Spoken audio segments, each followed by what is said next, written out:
नमस्कार, मैं दिनेश और आप देखना शुरू कर चुके बोलता एमपी।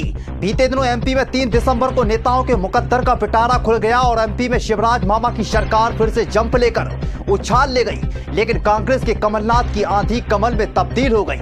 कमलनाथ के सपने चूर चूर हो गए। लेकिन कमलनाथ ने कमल के नरोत्तम मिश्रा को दतिया सीट से बाहर का रास्ता भी दिखा दिया। कांग्रेस ने दतिया का टिकट बदला तो नरोत्तम मिश्रा को भी बदल दिया।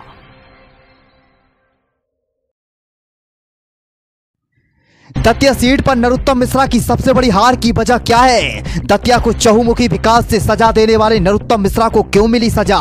दतिया में चौतरफा सड़कें और बड़ी बड़ी इमारतों को निशानी देने वाले इस सीट पर गृह मंत्री डॉक्टर नरोत्तम मिश्रा से क्या हो गई गलती? बड़ी विनम्रता पूर्वक अपनी हार को किया स्वीकार। जरा सुनिए। दोनों हाथ जोड़ के माई को प्रणाम करना। मैं दतिया की जनता को, पूरी विधानसभा की जनता को उनके सहयोग के लिए आभार भी व्यक्त करता हूं।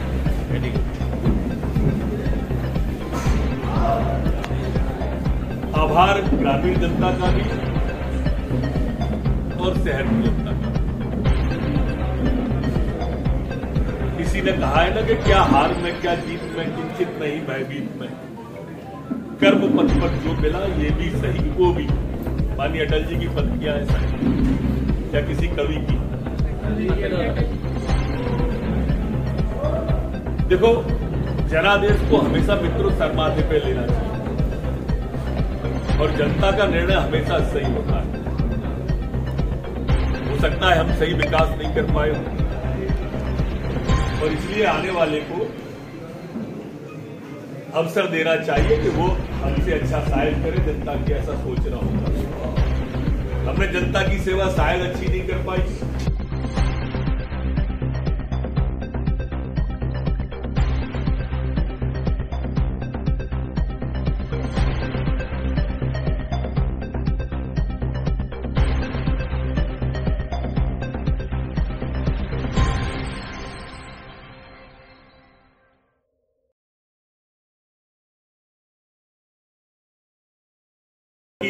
जनता ने उन्हें चुना है। वो हमसे ज्यादा अच्छी कर पाएंगे, हमसे ज्यादा अच्छा गरीबों का इलाज करा पाएंगे, हमसे ज्यादा अच्छा गांव की बिजली की पानी की व्यवस्था कर पाएंगे। ऐसा दतिया की जनता ने माना होगा, ये हमें मानना चाहिए।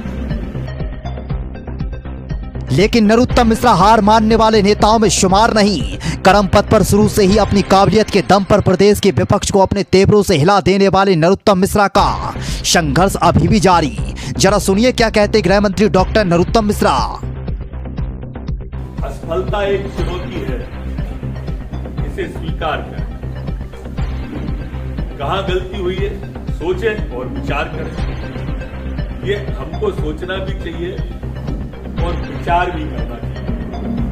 कहीं ना कोई तो त्रुटि होती ही है अपन से और इसलिए हमें इस तरह के काम और खास करके समीक्षा इतनी ज्यादा नहीं करने कि हम एक दूसरे की समीक्षा में।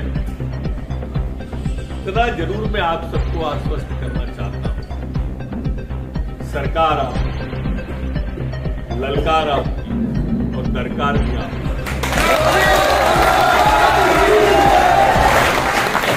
किसी किंचित भ्रम में मत आ जाना। समुद्र का पानी उतरता देख के किनारे पे घर मत बना लेना।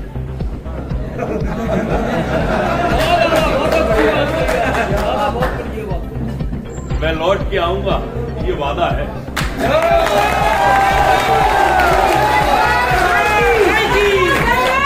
मैं ज्यादा समय आप भी जानते हो शांत रहने वाला जीव नहीं हूं, लेकिन उनको अवसर जरूर देना चाहिए। इस बात का ध्यान रखो। मेरा कार्यकर्ता मेरे प्राणों से प्यारा तब भी था और अब भी।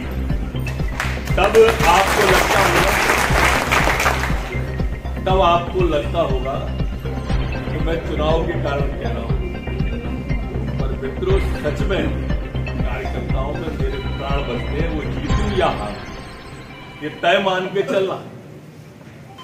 और इसलिए मैंने कहा कि बिल्कुल चिंता नहीं करना, सरकार आप ही की जनता के लिए उसको तो सुना आपने, नरोत्तम मिश्रा ने अपनी हार के बाद अपने शब्दों में इशारे में कुछ और भी कहा। कार्यकर्ताओं को भरोसा दिलाया, सरकार आपकी, ललकार आपकी, दरकार भी आपकी, किसी किंचे भ्रम में मत आना, समुद्र का पानी उतरता देख किनारे पर घर मत बना लेना, मैं लौट के आऊंगा, ये वादा है।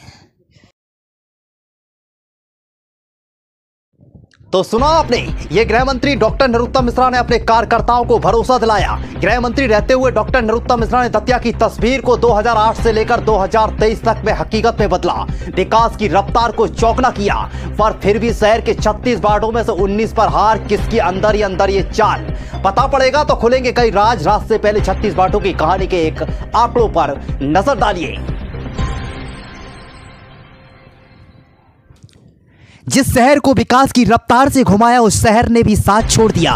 शहर के 36 वार्डों में 19 वार्डों में हार का सामना करना पड़ा। क्या दतिया की जनता का विकास कर पाएंगे राजेंद्र भारती, या फिर नरोत्तम मिश्रा की याद आएगी भारी? क्या दतिया फंस गया मझधार में? अब तो राजेंद्र भारती के कंधों पर विकास का बोझ लद गया। क्या फिर से मना पाएगी दतिया की जनता दूसरी तीसरी दिवाली जैसा उत्साह? कांग्रेस की सरकार प्रदेश में आती तो विकास की उम्मीद भी नजर आती। क्या रूठ गई दतिया की किस्मत? गृह मंत्री का साथ छूट गया और प्रदेश में भाजपा ने इतिहास रच दिया। और दतिया सीट को जीतकर राजेंद्र भारती नया इतिहास रच देते। 5 साल इनके कंधों पर होगा दतिया का विकास। जरा सुनिए भारती को जीत की खुशी होने की पहली झलक, मानो नूर बरसा रही हो। पूरियों में ये खासियत है, अरे भाई प्यार की भूखी है, प्यार की जनता। दतिया की जनता प्यार से खिलाती है, प्यार से पुचकारती है और सामने वाले का कैरेक्टर देखती है कि यदि हम 3 बजे से आकर खटखटाते हैं तो हमारे लिए दरवाजा खुल जाता है। तुम 10 बजे भी खटखटाओगे तो कोई दरवाजा नहीं खोलेगा। सब जानती है जनता। भाई साहब को फोन, तो आपको बहुत बहुत धन्यवाद।